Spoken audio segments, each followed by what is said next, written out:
connect, serve, and grow is what you can expect at the House of Reconciliation. Leadership, community, education, wellness, and participation is part of our plan for your spiritual growth and success. Family and faith is a core value for the House of Reconciliation, working to help people find their purpose. Want to make an impact in the kingdom? Ready to tap into your future? Meet us at the House Sundays with Pastor Reginald Campbell, www.houseofreconciliation.org.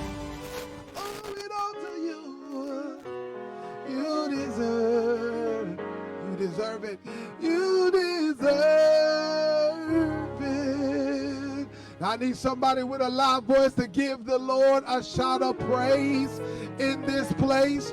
Come on. If you really love Jesus, I need you to give God a shout in this place. We're going to sing this before Pastor get up. Come on. God is able to do just what he said he would do.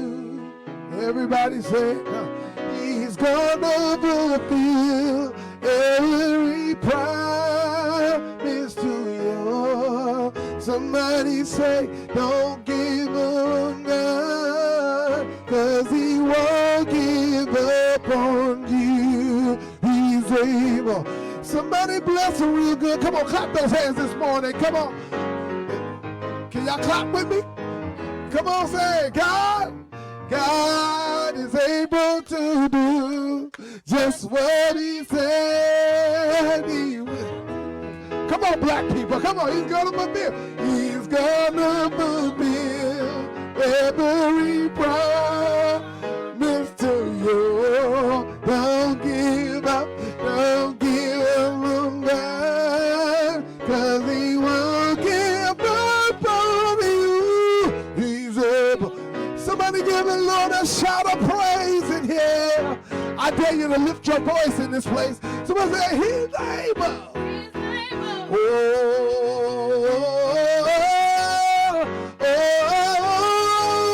He's able. Everybody say, he's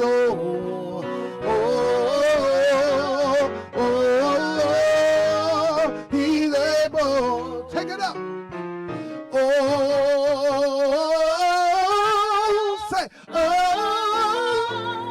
He's able. Somebody say,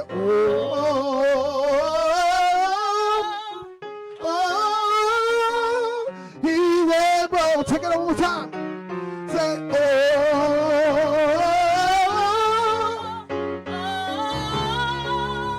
he's able.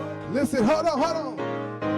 Don't give up on God, yes, 'cause he won't give up on you. He's able. He's able. He's able. He's able. Say, don't give up on God. Don't give up on God, 'cause he won't give up on you. He's able. Come on, bless him real good in this place. Good morning, everyone.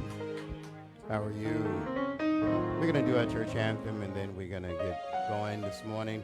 I am the seed that grows and advances the kingdom for soul winning.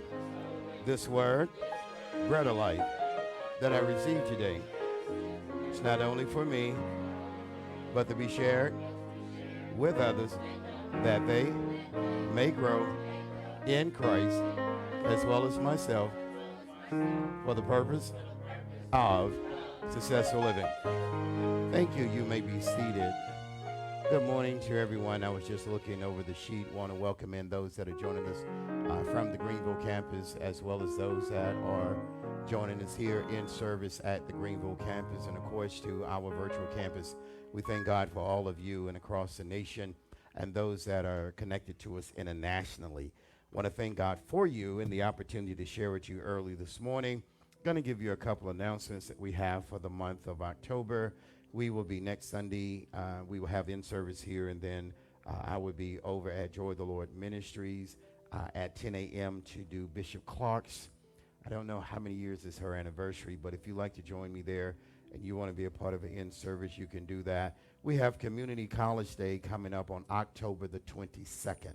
That is from 11 a.m. until 2 p.m. And not only is it College Day, we're going to have some fun for the kids, so you can bring kids.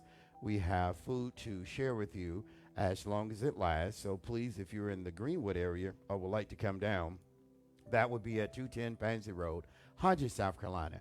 And that is October the 22nd from 11 a.m. until 2 p.m. We will have Community and College Day. I think we're trying to get something with Erskine, Piedmont Tech, also Lander, also Presbyterian College, and also Newberry. I hope I didn't miss anybody. We're trying to get them and get the college students in and just have a fun day before it gets cold, as well as it has been getting a little chilly, as well as it is to have pre-Halloween for the kids in the community, as well as the kids that belong to both campuses. And then we have the scholarship luncheon coming up at the Hilton, I believe, on Haywood Road. That will be December the 3rd. And then I will be in Canton, Ohio from October the 28th through the 30th. Teaching Finances, Successful Living will be going to Canton, Ohio. Those are the announcements that I want to share with you. We're going to get into our lesson. I don't know if you saw this or have a copy of it. It is a look at affordable housing in Greenville, South Carolina. Did anyone read it, study it, have any questions on it? Because what I like to do is not only share information with you, but also give you proven facts that are coming from statistical data that is in Greenville, as well as people who study the housing climate. Anyone have any questions on it? If not, we will move on. I heard a good scripture this morning. It goes exactly with what I am going to start to attempt to share. We've been trying to share this since Tuesday. Had technical difficulties. We tried to share this on Wednesday. We had technical difficulties, and so we're here Sunday morning. So some of you may hear something repeated, and some may hear something that you haven't heard before. But it goes back to what's your plan. That is the basis that comes out of Proverbs 21:5 in the English Standard Version. It says, the plans of the diligent lead surely to abundance. Now, one of the things I want to share with you about these classes, and you know, there are conversations about, well, you know, should we be talking about finances in the church and all of that? I don't have time for that. People are broke, people need money, and people need something to handle inflation.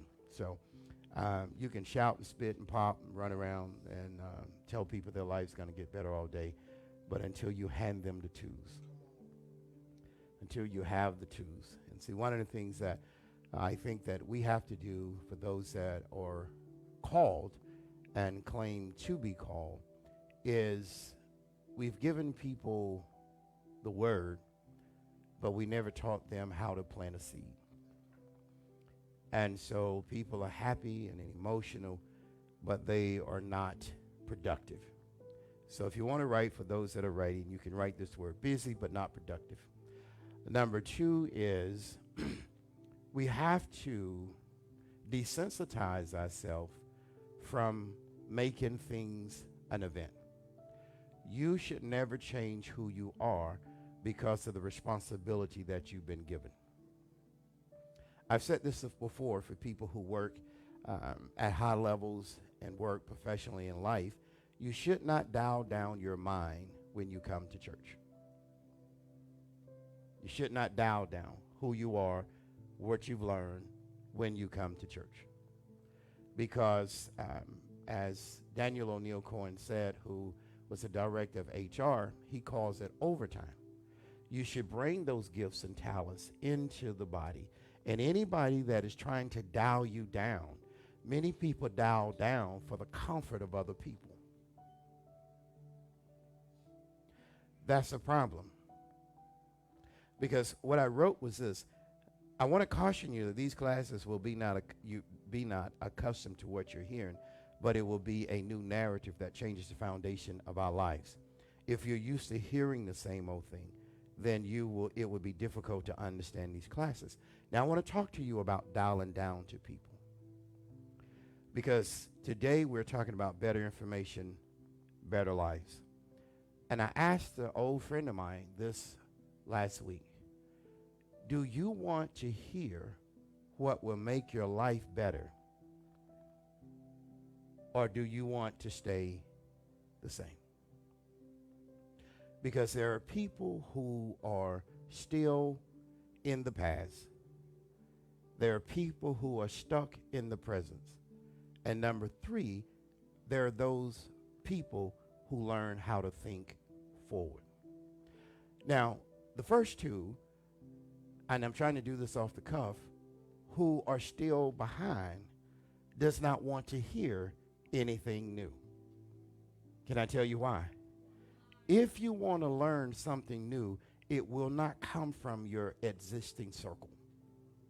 Your existing circle cannot teach you or pour into you what you need in order to deal with the inflation and the financial situation and the gas crisis and everything, because your circle is your comfort zone. So everyone in that circle agrees. People who change and move the needle are people who turn around and get different information so they can reconstruct their lives. There are some people that want everything fixed in their life except for them. So when they get a chance to have power or get a chance to lead something, they change. In this custom, in this climate, nobody should be trying to lead with a voice of authority. I'm going to spin around on that one. Ask me why. You should lead with a wealth of knowledge. We have grown from the authoritative days where people boss you around and tell you what to do. Because anytime someone's trying to boss you around, they're literally belittling your intellect and intelligence. And you cut it off for these people. And my whole point is, when you dumb it down and you cut it off, when do you cut it back on? And how much time have you lost giving time to people who can't give you anything back? You should never enter anything as an event.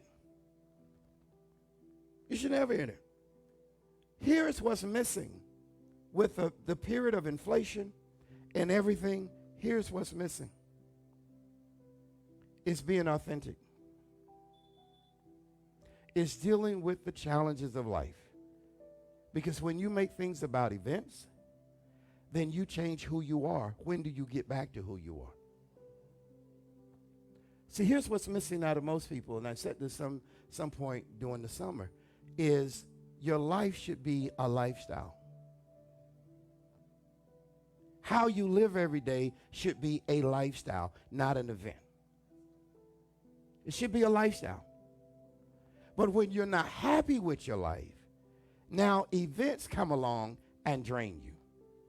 Because you pour more into an event, then, because what I'm saying is, Cinderella, you need to kick off your shoes and just be who you are. Because you go to the ball, and you're at the ball, and you're with people, and then you got to go back to rags. Does this make sense?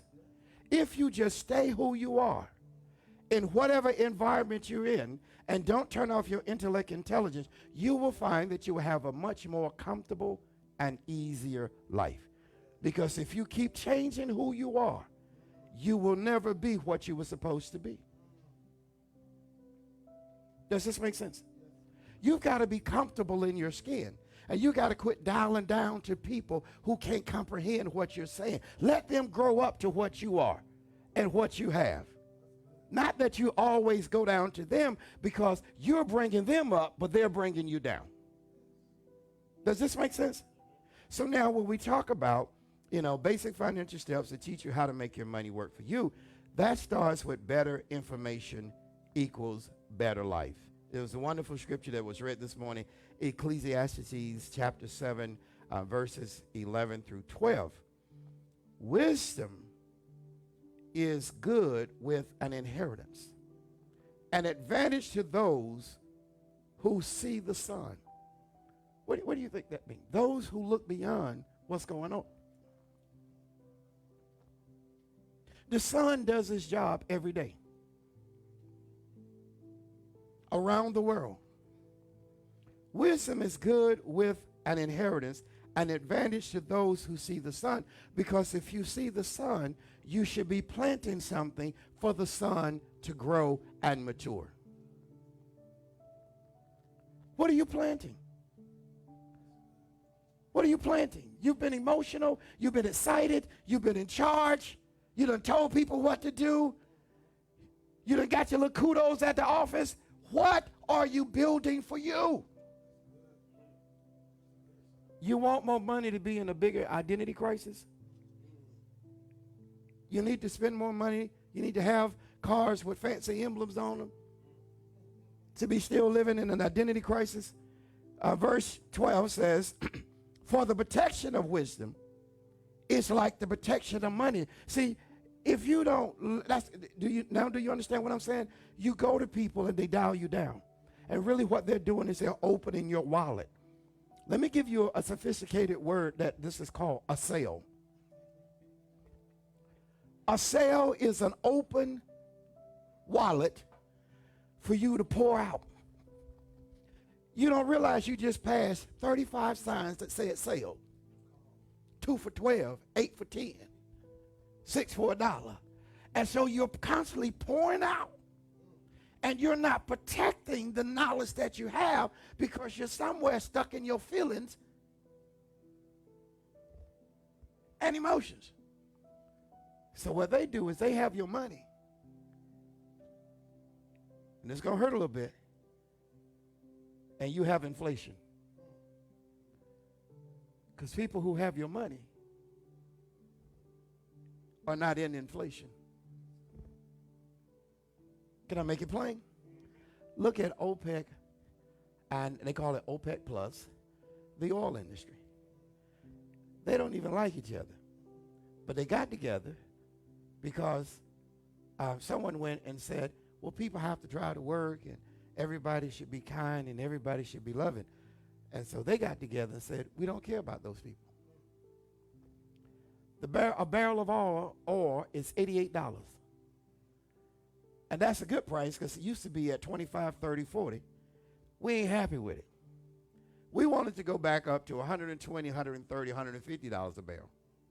In fact, and how we're going to do it is we're going to cut oil production by 2 million barrels in all of our facilities in the world a day. 2 million barrels. It's not a supply and demand, but we are going to cut the supply and we're demanding more money. So gas prices are getting ready to go back up. They're not worried about your inflation. Greed has stepped in, and we don't like what you're doing, and we don't like what you're saying, so now we're going to make your people suffer.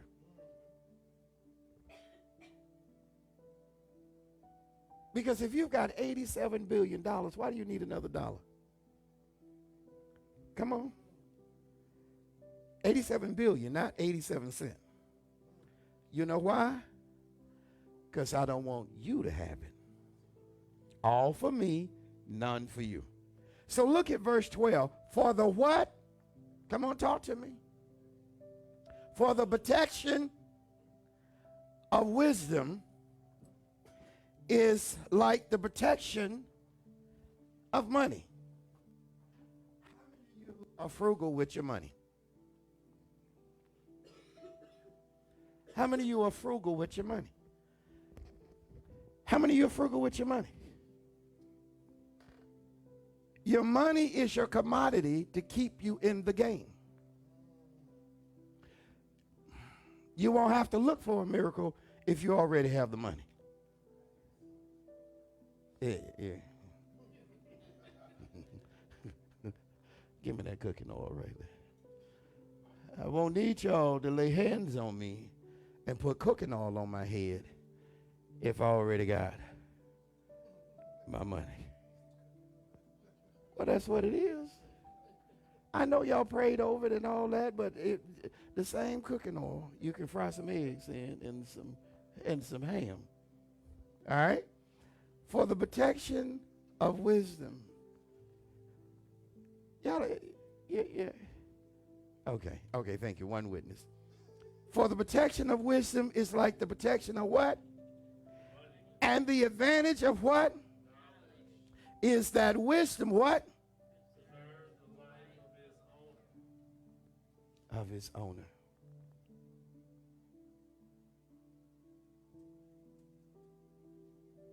The plans of the diligent lead surely to abundance. Because here's the thing. When you play with people money, you play with their emotions. If you want to get into a fight, owe somebody some money. And church people are bad about it. They'll be mad about 75 cents for 10 years.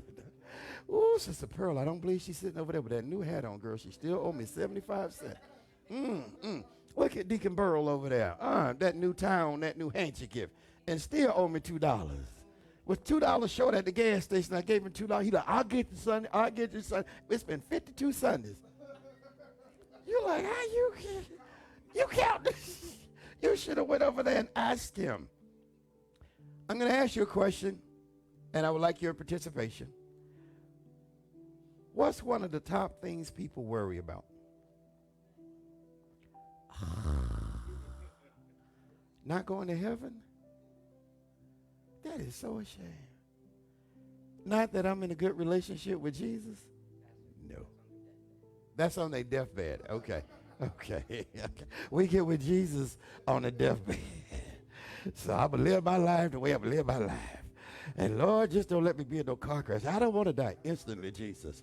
I want you to at least be able to confess and say, Lord, forgive a brother.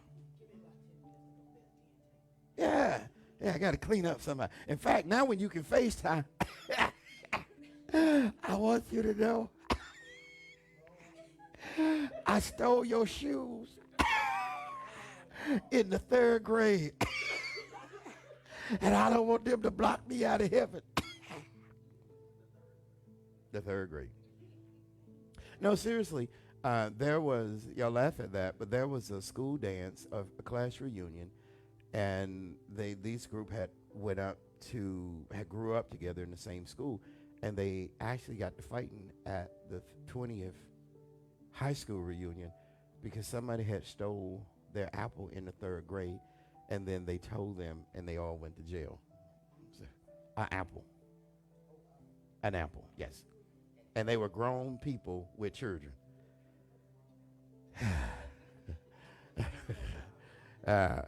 Can somebody say still holding a grudge? What's one of the top things people are worried about? You all said money. What's number 2? Bills? If you got money, bills go with money. Bills should go to those that buy your products. Wealthy people do not pay bills. Corporate America, all of you who have stock and investments, you're paying the company bills. And the company's making money. So you need to produce it. Really, that's when I took up corporate finance, one of the biggest things I learned, stockholders are the ones that pays the bills, shareholders. They pay the bills, you produce the product, make the money, and as long as you give them 1% or a fraction of a percent. And then even corporations will now down the money to keep the money and go acquire other companies while you're getting one. Now, let's reverse the thinking. Can we reverse the thinking for a minute? All right. You're getting 1%. Did you ever think what they were getting? 99. And you're excited that the company you invested in, that you had that 1% increase when they had 99. So if their bill was $1 and they had 99 people to give them $1, they keep the 99 and you get the $1. Now, if you multiply this by 10,000, 20,000 people who invest, you paid their bills, they make money, and they keep raising prices. And you want them to raise prices because you think you're going to make more money. But you're only making 1%. So I asked the question again, what's working for you? Because if you're paying bills, then you're not making money.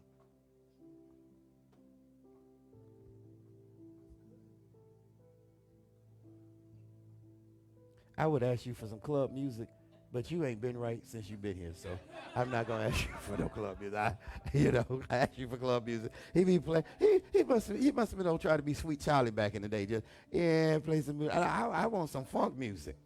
Okay, what's next? Okay, well here's the thing. You all said bills, right? All right. The other thing was being light. Being light. Yeah, being light. At your age, how old are you? 15. You want to be light. You want to be accepted, and some people never grow out of that. Let me tell you what you ought to be besides being light is be productive. And this is bad to say, but it's true. Be motivated by those who don't like you and sell to those who don't like you things that you have created. So now your enemies buys from you. See, y'all try to make and get your friends to buy what you have. I don't want my friends to buy anything I have. I want my enemies, because I got more enemies than I got friends. And if my enemy buys from me, I am making money, so I can always smile at my enemy. My friends always want me to give them something. Hook me up, man. You know me and you all right, dog. Yeah, I know you ain't gonna charge me what you charge everybody else, man. So most people are struggling, and they worry about being light. The biggest thing you have to do is accept yourself. You have to accept who's in the mirror, but you need to learn to grow what's in the mirror. See, what you see in the mirror is very few modifications that you can do. But what's in the mirror has the potential to be greater than who's in the mirror. Now, somebody will get that and run with it. So you're like, well, I'm not this and I'm not that and I'm not. No. What are you? I'm an organism that produces. What is another thing that people worry about? Nobody said this one. Come on.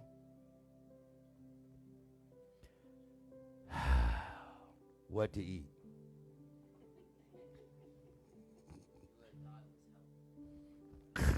Okay. If people paid attention to their health, we wouldn't have as many hospitals and doctor's offices and clinics around. People ignore their health until they can't ignore their health. Yeah. Everyone should get a physical once a year. Everyone should see, I ain't giving them, they don't know what's wrong with me, and you don't either. At least they have devices that can, and I don't need nobody to tell me about my body. I don't know what. Well, what's that knot growing on your nail? I just got hit. Something. It'll go down. Yeah. It'll go down. Everybody. Women need to go. Men need to go. Everybody needs to see a physician at least once a year. That's an investment into your body. And then we have a huge mental health now. And sometimes you need to talk to somebody that's outside your circle. And when you talk to somebody outside your circle, they don't balance you. They give you information that will cause you to rethink what you're doing. Everybody needs that. All right, so nobody want to talk about what to eat. Okay, number 4. What is another top thing that people worry about? Their choices. People second guess themselves. Anybody know why? Because 90% of the time, and 90 to 95% of the time, they made the decision off of destructive emotions. They were ticked. They were pissed. The 4 things of illusion. They wasn't there. They don't know how it happened, but somehow they hallucinate and they have a false illusion and their imagination and hypothetical thinking, they play it all out in their mind where they could have communicated. Instead of asking, they created their own narrative. And that's when you go back up here to the scripture. Wisdom is good with an inheritance, an advantage to those who see the sun.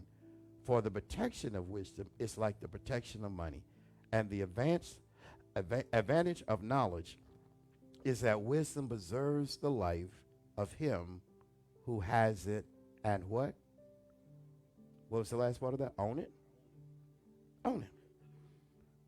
Because most people are dealing with the destructive emotions that cause them to say and to do what wasn't effective to do in their life. Does that make sense? So, in other words, instead of thinking it through, they reacted, and now they got to deal with something they shouldn't have done because that's how they were feeling. Does that make sense? And so now you have a problem, and you've broken something, and so now you're struggling with both of them when you could have just dealt with the one. Here is what I'm going to say to you. We just got a few minutes together. If you're a writer, I want you to write this. It's time to start building a value base. A value base. And the value base that you have is what will shape your budget. A value base. What's valuable to you? If education is not valuable to you, then why are you saving for education? What are your points of value in life? No one can give you that. Am I making sense? Anybody? Some of y'all looking like you just got a bone in your throat. Someone else cannot have your value point. That's something you have to build. What's valuable to you? The problem is we go and we find people who are 2 or 3 steps behind us, and it makes us feel good that we know something they don't know. And where we need to be is in a circle that will grow us and expand us. Does that make sense? Better information equals better lives. Here is the thing. No one can start building a value base for you. Here is what society has done. They have created clothing and attraction, and people are constantly spending their money on things that bring them no value. Can I make it plain? Sophisticated bags and sophisticated shoes are only sophisticated to the name.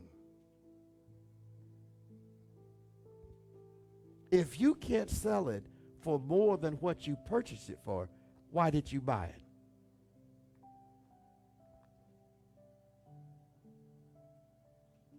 Yeah.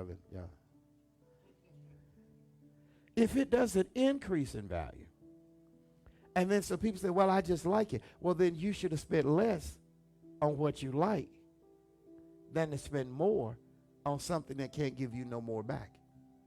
Does that make sense?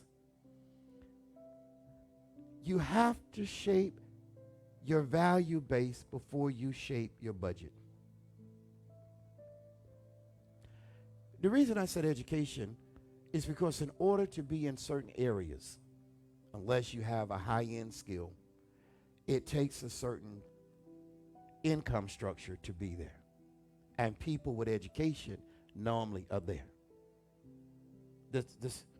They have a different set of priorities. They keep their pets in the fence. Y'all laughing. I just read in Greer that some dogs kept biting and attacking people on the street. Yeah, somebody hey man, my dad they just dogs. And they went out and somebody videoed it. They were biting a neighbor. And the neighbor just walking up the street. Like they didn't see them billboard signs that say, if you get bit by a dog, call. See, now I didn't say that now. Because, see, education and knowledge is a different circle. And so people normally have their pets on leases. Community has HOAs. And so if you don't have those values and you want to park all your cars in the front yard, you don't want to use the driveway.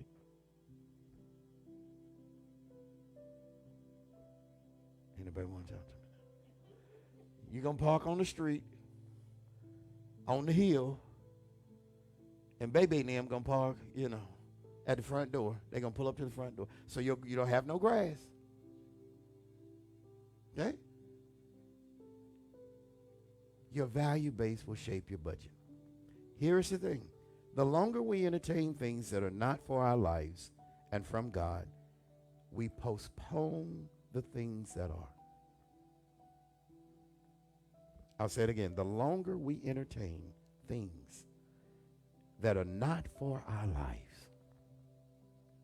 Can I give you one? You all should know this by heart. God is not the author. So if you keep having a problem with somebody,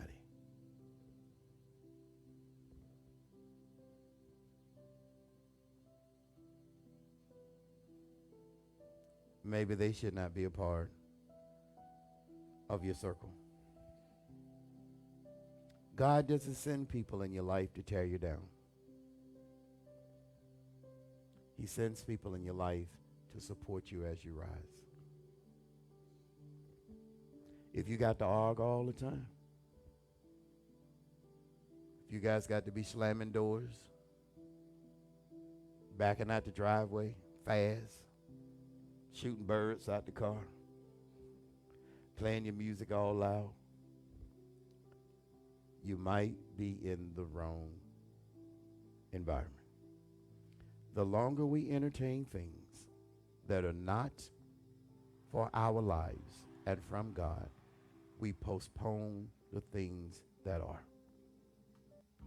I'm going to take a couple questions and we're going to go. Do you know what this is created by? The fog in your life. The pre-existing perception that you have about yourself and not the reality that you have about yourself. See, I see myself one way, but I live another way. I need to correct the way I live so my life and the way I live will link up together. Does that make sense? Here is something, living in the fog. This is what most people do. Looking the part versus living the part. You want to live the part. Because I tell people, and I don't know if you guys, do I need to do the village concept with you? Did y'all miss the village concept? You ain't been to church in 3 weeks. Why you want to know about the village concept? In fact, where your membership at? Let me take your membership right here.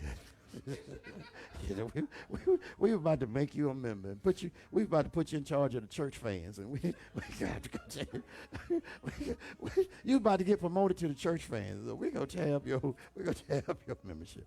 Okay, I'll do the village concept, the Mill Village concept. I tried to do this Wednesday, and then here's the thing: looking apart versus living apart. The Mill Village concept. The Mill Village concept is those who have gathered some form of wealth. And they build a place, and the people that they attract are normally not necessarily the most educated or skilled people. And so then they go in. This is the same thing with OPEC. And you go in and you work. And let's say you make $1. This was years ago. You make $1. Well, you can't get credit. You poor. And you basically don't have a decent place to live. The people that are downstairs never think and see the people that are upstairs. And the people that are upstairs are freed up to see, and they're paid to make more money for the company. So the Mill Village concept is, okay, we gave you a place to work, but you don't have a place to live. So they buy land right behind the mill. And so they become a real estate company, and they become a landowner, and you can finance your house through the mill. Then they see that you need a car. So they turn around and they buy more land, and they build a car lot. So now you're working at the factory for $1. You're either renting or buying your house from them. Now you're buying your car from them. Then they see that you need gas for your car. So then, and you need insurance. So now they open up an insurance company and they open up a gas company. And so now you're getting gas, you're getting insurance, you're getting the house, and you are working for the mill and you make $1. Then they turn around and see that you need groceries. And so now they create a grocery store. And in that grocery store, now you've got the grocery store, you've got the house, you've got the gas station, you've got the car, and you got the insurance. That's 5 things, right? How much of that dollar are you really getting?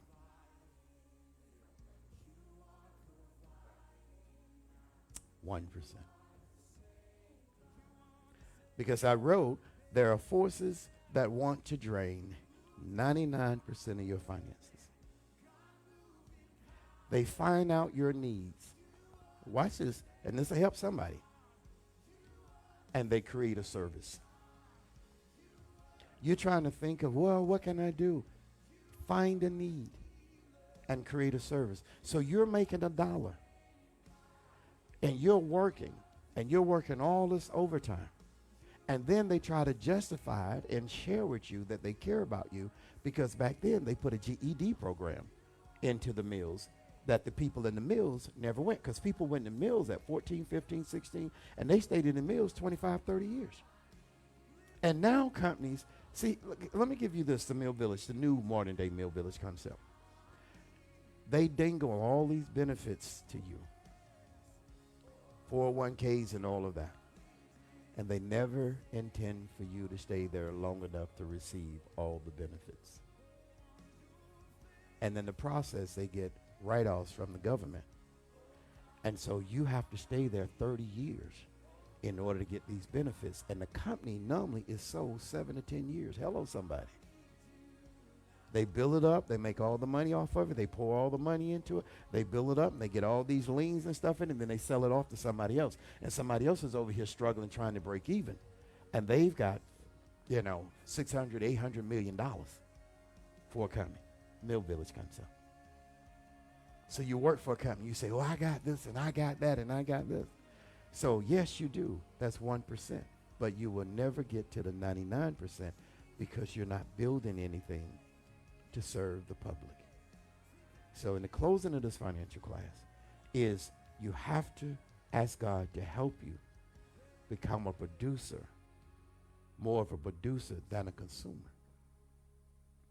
Because that's the Mill Village concept. That's what they did. So when you go down to places like Greenwood, where I'm getting ready to go, you'll see there was a mill that no longer is in existence because they moved to third world countries. You see the Mill Village houses that the people no longer could afford. So now somebody bought them and rented them. You see the gas stations that still open or either have gone out of business. All right? What's in the people's pocket?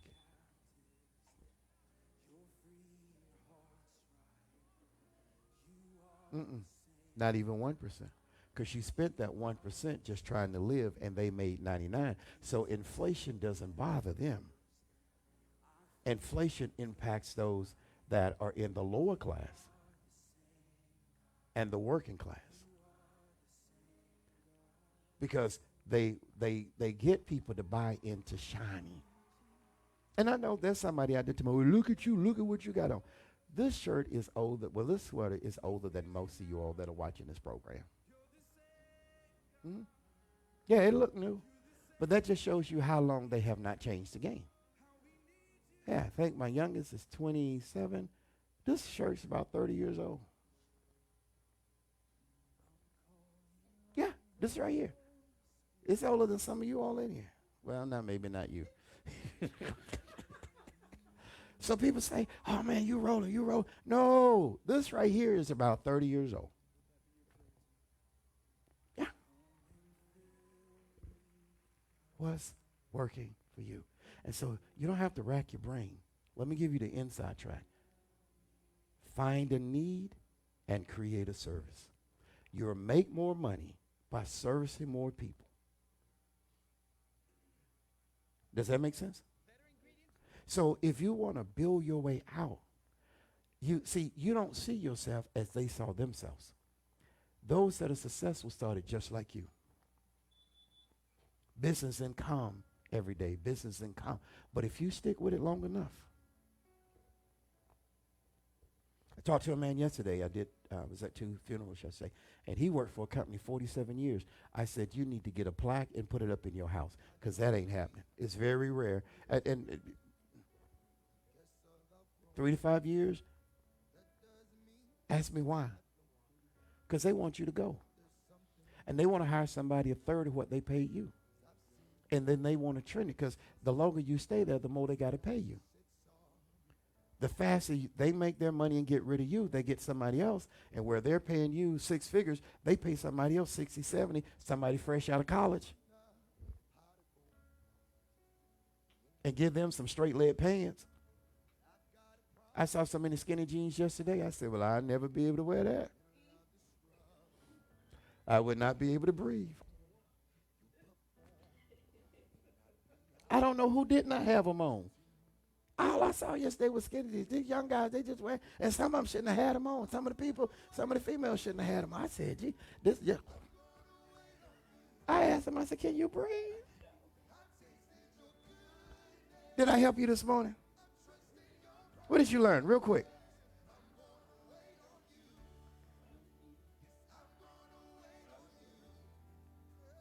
Better information leads to better lives. So what I encourage you to do, those that I will be in Greenwood with, thank you all for joining me, and those that are part of the virtual campus, please be a part of our in-service. We look to see you soon. God bless you.